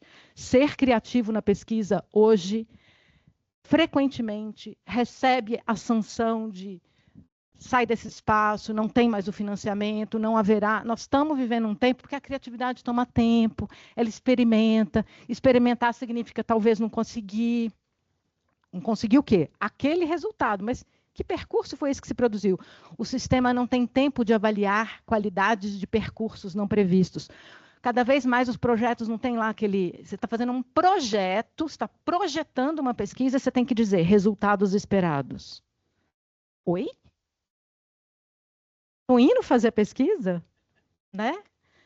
Enfim, então eu acho que a sua questão bateu aí, né? As fontes documentais, elas são objetos, o pessoal da ciência da informação, tem uma galera na ciência da informação que discute lindamente isso. Num dos lugares onde eu trabalho, que é o IEB, na USP, tem a Elizabeth Marin, que tem um trabalho incrível sobre como é que é isso, porque fonte documental é o tipo da coisa que precisa ser rigorosamente organizado, senão você nem acha o documento. Para ser assim, bem simplista, é disso que se trata. Mas ser rigorosamente organizado não significa ser burramente organizado. Pode ser criativamente organizado. Né? Mas eu acho que você toca num ponto que é esse da ferida narcísica. Para eu ser criativo, que é a pergunta da Beatriz, entendeu? Para eu ser criativo, eu vou ter que botar um esforço aqui na contramão do movimento do mundo, que eu não sei se eu tenho energia para isso. É isso que está deixando a gente com a alminha marfanhada, né? Porque às vezes você até entende que você é um revisor ferido pela compreensão de que você é mais uma coisa numa cadeia e tal, não sei o quê. Mas é isso que é importante ser. É isso que faz com que as coisas sejam, né? Pulsem, vivas. Só que você vai tomar consciência disso no mundo que está todo mundo fazendo de conta. Não, não é isso não, não é isso não. Eu sou o centro de um universo. Eu sou uma pessoa especial. Né? Essa frase é impressionante, como ela circula. Né?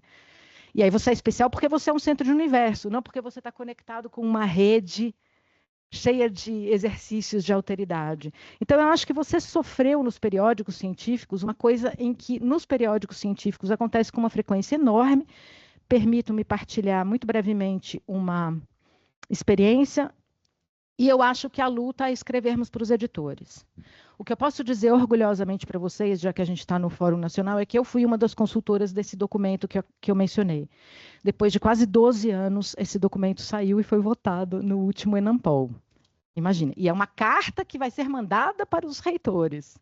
Vejam como tem um processo político em curso, mas como é necessário dizer do que se trata. Partilho com você uma experiência que é totalmente outra e, no entanto, me parece semelhante. É um dossiê, o primeiro dossiê brasileiro, de uma colega chamada Regiane Rocha, que trabalha com literatura digital, enfim. É considerado o primeiro dossiê sobre isso, que saiu numa revista que descontinuou-se, porque não quis continuar esse jogo, a revista de literatura contemporânea da Universidade de Brasília. Não sei quem é da literatura e conhece a história dessa revista. Um escândalo ela ter sido descontinuada. Essa revista, A1, aquelas conversas todas, ela publicava esse dossiê. Eu tive o convite para participar, escrevi um texto que se chamava, a princípio, #literatura em circulacal. Uma frase só, entender? Todo mundo entendeu, né? Você não pode imaginar. Era um dossiê sobre literatura digital. A discussão fundamental era a pertinência desse tipo de título. Eu falava, gente, não, vamos discutir outra coisa. A pertinência, eu acho que nem cabe discutir. Né? E, no final, o texto se chama um breve relato sobre a circulação do poema Viva Vaia, de Augusto de Campos. O criativo é punido. Aquele que se sente provocado pela... Por que eu inventei esse titulinho com hashtag? Provocada pela proposta do dossiê. Né? Nem é tão genial assim, vamos combinar, né, gente? Mas feria uma série de protocolos característicos. No primeiro dossiê, numa revista A1. Né? Então, só para te dizer assim, companheira, estamos juntos. Possivelmente você vai sofrer uma série de outras desse tipo, mas o que eu tenho para dizer para vocês é, por isso que eu estou falando que a gente tinha que continuar conversando muito seriamente sobre a formação e a atuação profissional do revisor de textos. Aquelas duas coisinhas que saíram do nome do fórum, né? Talvez não ficasse bonito, assim, que nem ficou, que está equilibrado esteticamente. Né? Eu não sei como que a gente vai resolver esse problema, mas eu acho que é um problema, porque é disso que se trata. Eu tenho que ter formação para aguentar com a minha quarta ferida e dar aos autores com os quais eu trabalho a consciência dessa quarta ferida, porque isso é libertador. Isso é libertador, né? Nossa, agora me senti um coach em pé falando isso é libertador. Mas eu acho que vocês estão entendendo de onde que eu estou falando isso. Então, é uma resposta provisória, mas é mais... sim, uma última coisa que eu acho que você dá a ocasião de falar. Os periódicos científicos são desses lugares que mais formataram os nossos textos, né? É impressionante. Eu gostava muito... De novo, ficar velhinha é bom porque dá legitimidade porque eu vou falar. Eu gostava muito de começar os textos científicos, de periódico, assim, um exemplo, um dado. Eu sou linguista, gente. Linguista gosta de dado, né? Então, um dado, um conjunto de dados, apresenta o problema. Aí vai puxando o fio. 100% das vezes volta. Aprovando, né? Então, mas é importante fazer um parágrafo inicial que explique que você vai apresentar os dados. Se alguém quiser fazer o teste, pode procurar meus textos. Tem sempre esse paragrafinho inicial que é besta toda a vida e que tira um pouco da graça do convite que eu pretendia fazer ao meu interlocutor, que é assim, mano, olha isso. Depois que o mano olhou, a gente então vai pensar teórica e metodologicamente sobre aquela questão. Eu não consigo construir esse interlocutor, porque eu tenho que fazer, para ser publicada, e eu preciso ser publicada, porque senão meu aluno não tem bolsa. Vocês conhecem a história. Porque a minha vontade é de falar assim, então deixa. Né? Mas eu estou chegando no pedaço que eu vou começar a falar, então deixa. Essa é uma coisa bonita também de ficar velhinha. Então, só para te dizer assim, o problema da IA está muito ligado a isso. O fato de a IA... Gente, eu já acho um absurdo que a gente está falando a IA, como se fosse óbvio. Isso já merece discussão, né? O que é a IA? Mas nós estamos aqui falando das inteligências artificiais generativas, muito fundamentalmente das produtoras de textos. Se cercarmos o termo IA assim aqui, eu continuo. O problema não está na IA, o problema está, os bancos de dados de programação desse tipo de IA aprendeu com a gente os formatos de texto. A gente está hiperformatando os textos há muito tempo. A gente está impedindo a criatividade nas formas de abordagem há muito tempo. E é claro que fica mais fácil reproduzir isso maquinicamente. Tem menos variedade, tem menos... De novo, o magnífico reitor mencionou isso, en passant, isso é importante. Né? Pode sair um texto super bom, mas vai sair um texto super bom totalmente formatado por aqueles formatos que nós criamos como textos de referência.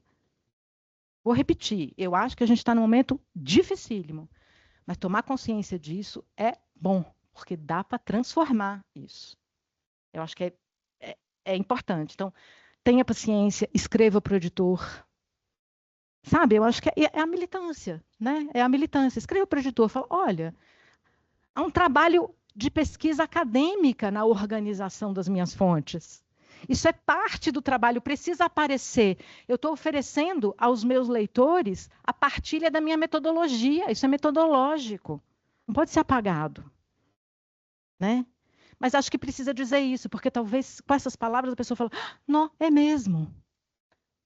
Porque está todo mundo trabalhando na aflição do tempo, aplicando protocolo. Essa diferença entre aplicação de protocolo e manejo me parece muito crucial. Acho que ela é o lugar da assunção. Vou ter que parar de falar. Obrigada pela pergunta. Claro. Réplica. Porque quando você retomou a minha fala, né, na parte em que eu disse que é a questão das revistas científicas, isso é outro assunto, e parece que na sua retomada é como se eu estivesse desqualificando o assunto. Na verdade, é o contrário. Justamente por ele ser um assunto tão grande e importante, né? Não daria para desenvolver aqui na minha pergunta. Inclusive, no Fórum de Natal, em 2022, o trabalho que eu apresentei foi sobre a divisão do trabalho de pesquisa e revisão na esfera acadêmica. Então, é justamente sobre isso que eu escrevi. Só isso. Obrigada. Muito bem. Temos, então, mais 2 perguntinhas, pode ser? O tempo como está, colegas? Tempo ok? Está ali no finzinho já, né? Mais 5 minutinhos, então, né? Vamos fazer o seguinte, vamos fazer as 2 perguntas, tá? As 2 perguntas, aí, se você puder, professora, né, responder as 2, porque pode ser que tenham conexões entre elas. Então, a nossa colega ali de letras e mais... Oi, meu nome é Giovana, eu sou estudante de letras aqui da PUC mesmo. Eu queria fazer só um breve comentário super rapidinho antes de entrar na minha pergunta em si, mas é porque a gente acabou de falar sobre a questão da inteligência artificial, né, gerativa e ou formativa dela para periódicos, esse tipo de coisa. E o meu breve comentário a respeito disso é que nada nunca vai substituir a criatividade humana na produção de um texto, porque se você pede, então, para a IA ela reproduzir um texto narrativo, ela não consegue, ela falta alguma coisa, a formatação dela é estranha, ela não segue um fluxo, ela não tem uma criação de diálogo.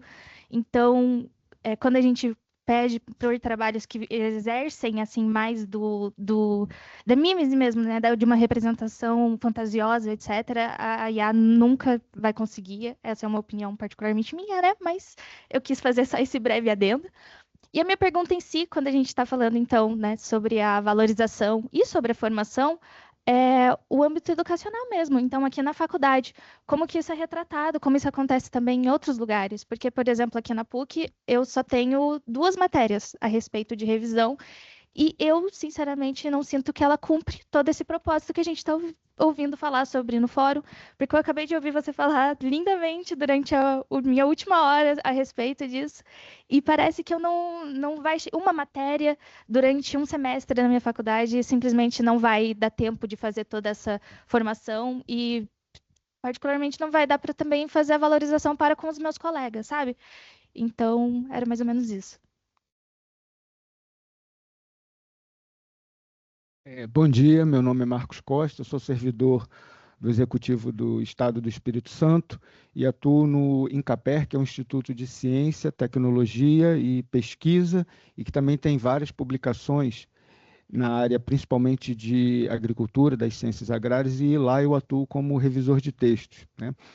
E as discussões aqui que nós estamos começando hoje, né, ela está muito ligada às questões tecnológicas, né? A gente já ouviu aí várias perguntas, a pergunta anterior ali tem a ver com o assunto que eu também gostaria de levantar, que é a questão da tecnologia e, mais especificamente, na questão do uso da inteligência artificial no nosso trabalho.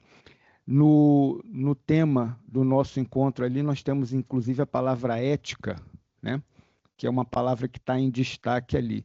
Então, Luciana, a minha pergunta seria a seguinte: como profissionais de revisão de texto, nós temos utilizado a inteligência artificial como uma ferramenta de trabalho. Eu acho que não tem como voltarmos e não tem como nós deixarmos de usar esta ferramenta que tem, enfim, influenciado a vida não só nossa, mas de todos nós, de todos os profissionais, da vida como um todo, né? Enfim, então, como uma ferramenta de trabalho, como é que você vê essa questão ética, no sentido de que o trabalho até então não era desenvolvido com essa ferramenta, é uma ferramenta relativamente nova, né, a inteligência artificial. Então, eu gostaria de perguntar a você de que forma que você vê a questão do revisor de textos usar esta ferramenta e a questão ética, até que ponto, né, não pode, digamos assim, levar o pensamento de que o teu trabalho não está sendo feito de forma genuinamente através da sua competência e você usando uma outra ferramenta para, digamos assim, ajudar, alavancar e também acelerar o processo de trabalho. Como é que você vê essa questão aí trabalho do revisor, uso da inteligência artificial e da questão ética.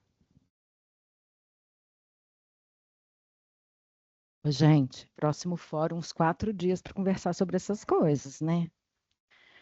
As suas perguntas a gente vai ter que conversar depois. Eu vou começar pela IA, porque a Giovana falou disso, e é, né, o centro da sua inquietação. E é muito difícil responder, porque eu estou falando sério. É muita coisa que a gente tem para pensar. Mas me parece que tem uma respostinha rápida que é, o problema ético, de novo, está ligado às pessoas saberem o que são essas coisas. O nível de ignorância sobre como funciona uma inteligência artificial, por exemplo, a esmagadora maioria das pessoas, estou falando como pesquisadora aí, com base em dados, né? Não tem ideia de que há um banco de dados. As pessoas têm uma sensação de que tudo está lá. Quando você pergunta assim, a pessoa que estava do meu lado no café da manhã hoje no hotel, manteiga tem mais gordura que cream cheese? Ela estava na dúvida. Olha como as pessoas usam o IA, hein?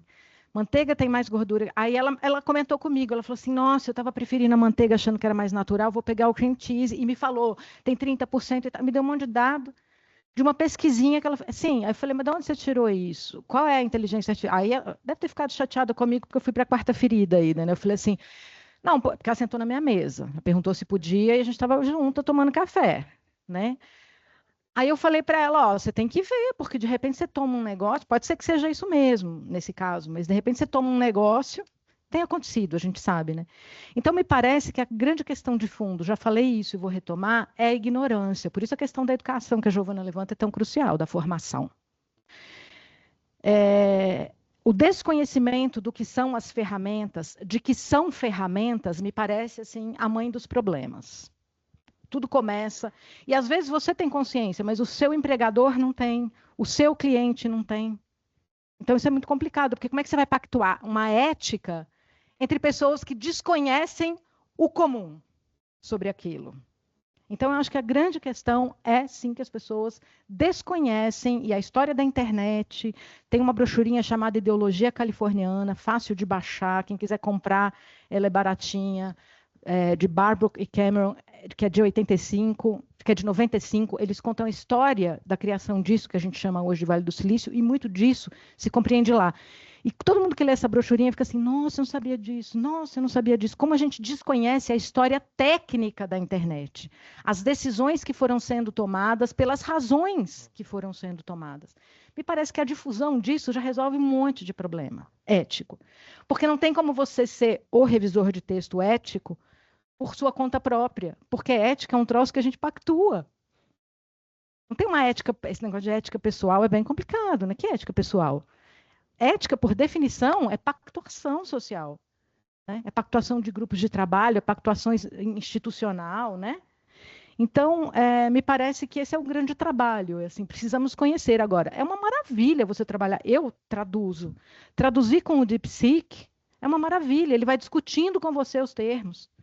Agora, a questão é essa, a ferramenta sou eu que uso. Eu quem? Vou usar um termo de uma analista do discurso que chama Alice Krieg-Planck, que eu acho ótimo.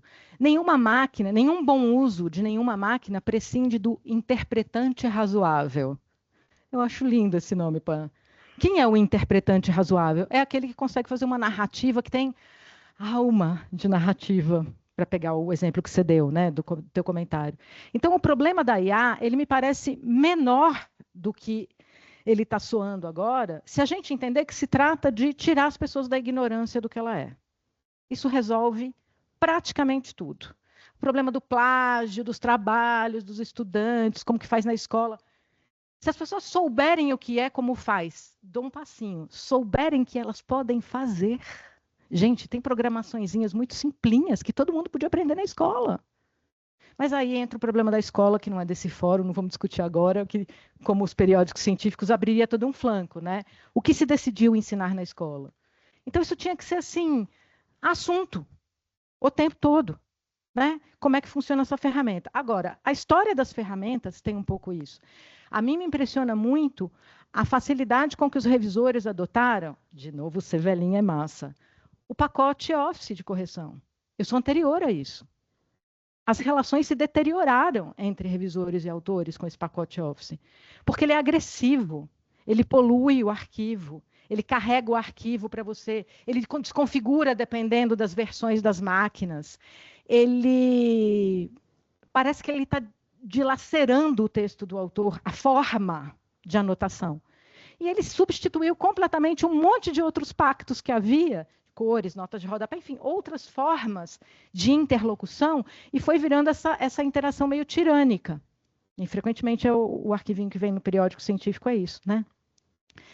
Mesmo a caixinha de comentário, ela é abrupta às vezes no curso. Então, na verdade, já tem tempo que os revisores de texto estão aceitando ferramentas inadequadas ao seu trabalho.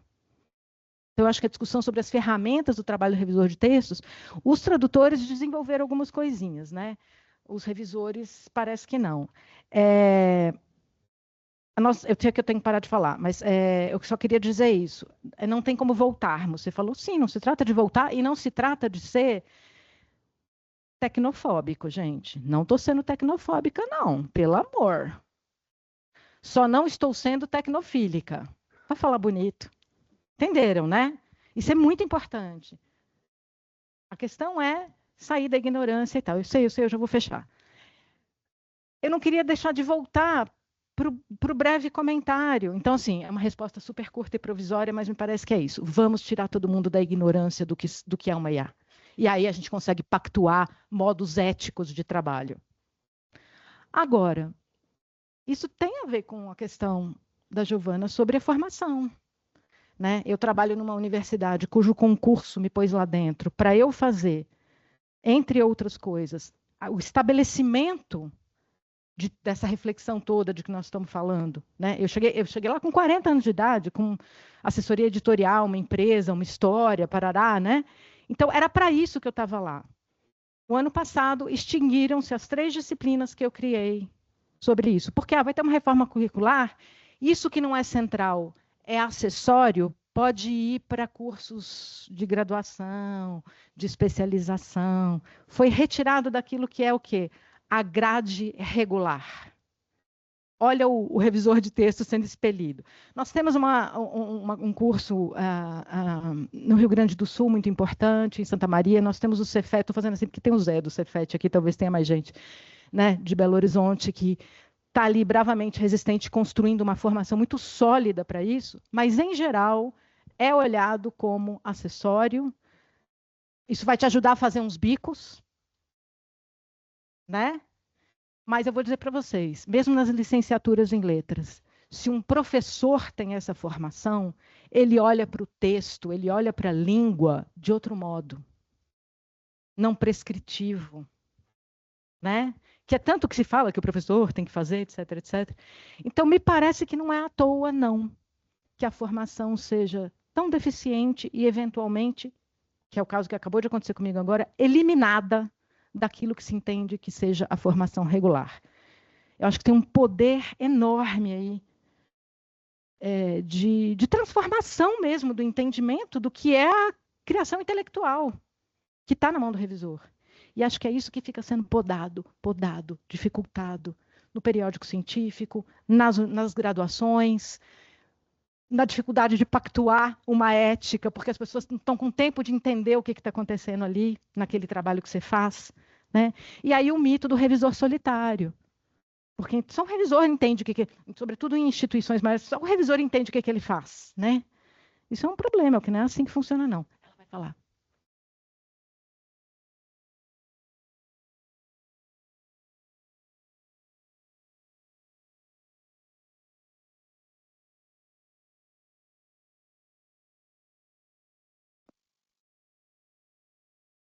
Nós conseguimos manter 2 disciplinas de revisão, a revisão de textos escolares e a revisão de textos editoriais. São 2 disciplinas.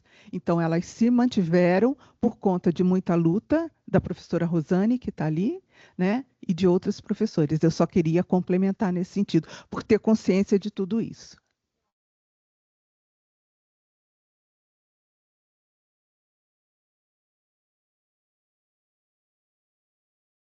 Bom, então quero agradecer muito, né, participação da professora Luciana aqui conosco. Tinha uma série de questões, não é o caso agora, né? Mas a professora tocou um assunto que é muito pertinente, o que eu tenho pesquisado, etc., que é justamente o que se entende por inteligência artificial é o âmago do problema da contemporaneidade, né? Tem até um autor muito interessante, italiano, e ele é o professor da Universidade de Oxford, mas está atualmente em Yale, que é Luciano Floridi, e ele tem um livro que se chama Quarta Revolução, daí subtítulo, né, Como a Infosfera está remodelando a realidade humana, tá? Onde ele trata sobre essa quarta ferida narcísica, né? E que a professora trouxe, é muito importante a gente levar, mas qual é o centro da questão que ela trouxe aqui? Nessa quarta ferida narcísica, que ela nos trouxe de maneira muito brilhante, né?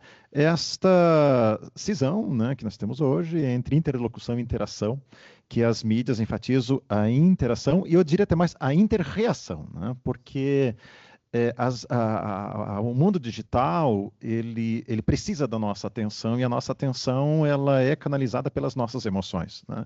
E isso é inclusive um prêmio Nobel de economia na década de 70, um cara chamado Herbert Alexander Simon, né, que ele cunhou o termo economia da atenção, onde ele diz que numa realidade de excesso de informação, a atenção é um recurso escasso, portanto monetarizável, né? Não é à toa hoje, das 10 empresas, 10 corporações que mais valem no mundo, 7 vêm do mercado de dados. Tá?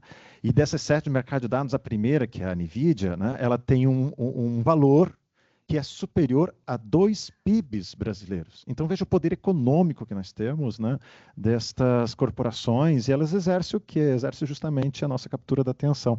E eu quero só, né, também fechar aqui um comentário que acho que talvez vale muito a pena, até para a gente estudar mais isso no contexto da nossa universidade, né? Que tem uma autora americana chamada Kate Crawford, né, que ela escreveu um texto que foi recentemente traduzido para a língua portuguesa agora, né, o Atlas da IA, né? Um belíssimo texto, onde fica muito evidente, assim como o Floridi também fala lá, né, mas fica muito evidente que o grande problema da inteligência artificial é o termo. É o termo cunhado em 1956, né, para um grupo de engenheiros que quiseram dar um nome a uma área de pesquisa para ser mais atrativa. Eles deram inteligência artificial, e ela diz, não é nem inteligente nem artificial, né, porque não está lidando justamente com a compreensão, então não tem um atributo da inteligência, mas o Floridi fala, mas tem um poder de agência. Embora não tenha inteligência, tem poder de agência, porque nós delegamos a agência. Então não deixa de ser uma agência delegada. E com isso, com essa agência delegada, enfatiza justamente, né, ele fala, e eu fecho aqui nessa quarta ferida narcisista, que nós não somos mais o centro da cognição. Tá? A nossa cognição está cada vez mais mitigada por nós delegarmos a essas ferramentas uma característica não mais de ferramenta, né, mais de agência, né? Então, se a gente entender a IA como uma ferramenta e como que ela pode ser uma potencialização de uma capacidade humana, porque aí vem a tecnologia, né? Tecné, saber fazer, logoi, né? Ou seja, o estudo sobre fazer, potencializar uma capacidade humana. Desde o próprio livro, Platão, ele tinha uma baita preocupação com o livro, ele dizia que o livro, né, um Fedro, poderia ser um problema para a memória humana, porque nós não iríamos instigar a nossa memória porque queríamos colocar tudo lá, né? Então, Platão já se preocupava com o livro, né? E porque ele queria ressaltar que temos que entender como uma ferramenta que instiga uma capacidade humana, né? E hoje a IA é talvez a ferramenta mais problemática para a gente entendê-la como ferramenta, porque nós delegamos muito a ela esse poder de agência que deixamos de ser o centro, né? Não somos mais o centro da agência. Quantas decisões no nosso dia a dia nós, entre aspas, tomamos, mas no fundo já vem delegada para nós. E, por fim, o grande problema é entender ainda a inteligência artificial generativa, que é o nosso grande destaque da atualidade, que popularizou a IA. Até 3 anos nós não falávamos muito sobre IA, né? Mas agora não há um meandro que não se fala sobre IA, que entender a IA generativa como banco de dados. E não é banco de dados, né? É puramente uma máquina estatística altamente potente, trabalhando com parâmetros padronizados, né?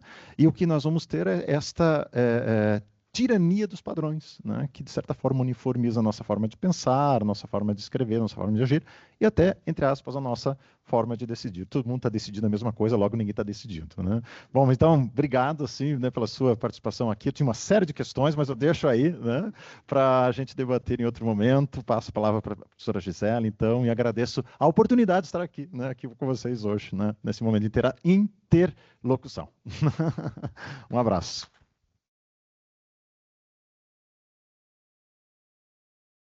Muito obrigada, professores. Eu gostaria de falar que o pessoal do chat, a maioria ex-alunos da professora, pediram um curso sobre a sua conferência.